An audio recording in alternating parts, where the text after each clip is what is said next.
Ganap ngayong araw, ayan, maglalaba dahil sa ilang araw ng umuulan at saka walang pasok dahil may pasok na bukas. So, ayan, maglalaba muna siya. Sila palang dalawa, yun yung isa. Taga Kuskus, taga Banlaw, taga Sampa yung isa. Ayan, 'di ba? Ayan.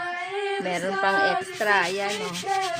Lagi nakalawit yung dila kahit na malamig ang panahon. Ayan. Portia. Hi.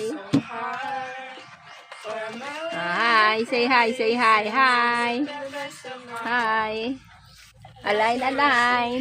Align. Align. Align, align, align.